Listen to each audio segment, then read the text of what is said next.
a record, and when you're 25 years old, you hear it, and it says something to you. You listen to that same record again when you're 45, the record's going to speak to you in a totally different way. If the lyrics are written multi-dimensional. In other words, think of it like remember those old decoder, 3D decoder rings you used to get in the Cracker Jack? You know, you tilt it one way, you see one thing, you tilt it another way, you see something else. Lyrics should be written like that too, where you leave enough ambiguity in there that the reader or the listener can go, yes, I understand what that means. But because they changed 5 years down the road or 10, 20 years down the road, they're going to see those lyrics in a different way.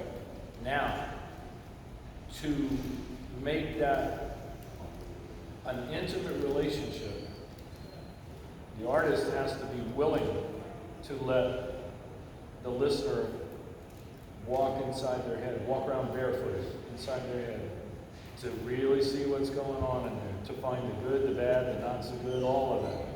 A lot of artists aren't willing to do that because they don't want people to know about their past or their childhood, things like that.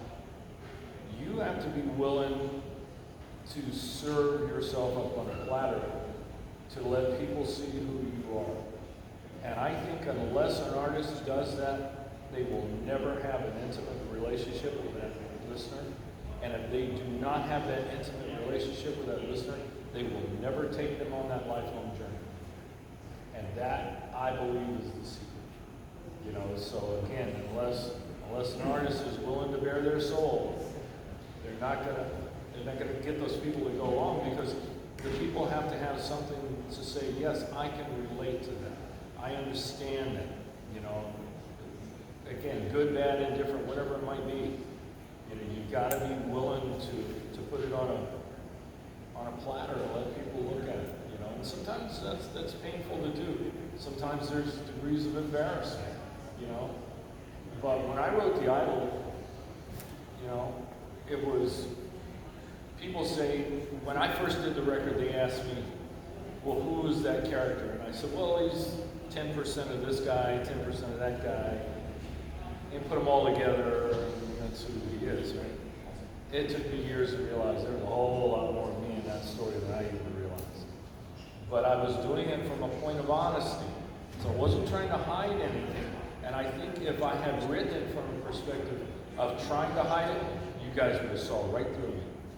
But because I was doing it from a point of view of childlike honesty, I think that's the thing.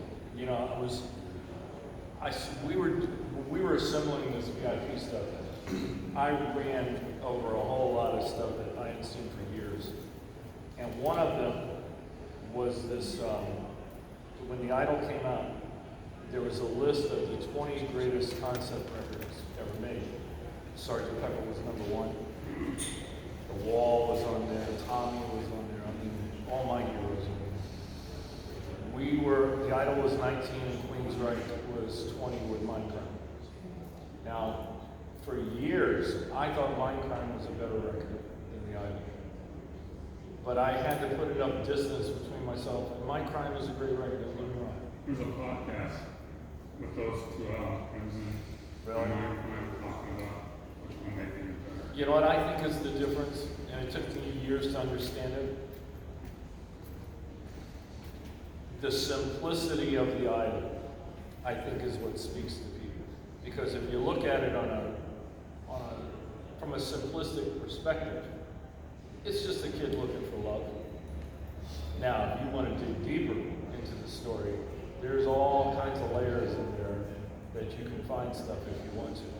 But I think, again, it was written from a very simplistic point of view, and I think the passion that came out of me while I was making it is what maybe puts it on par with what Queensryche had done.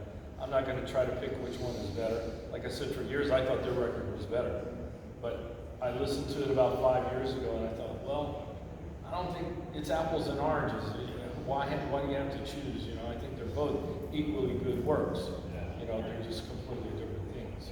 But again, it was the honesty that if it's not honest, you know, everybody's got a bullshit meter in their head and they're going to smell it, you know.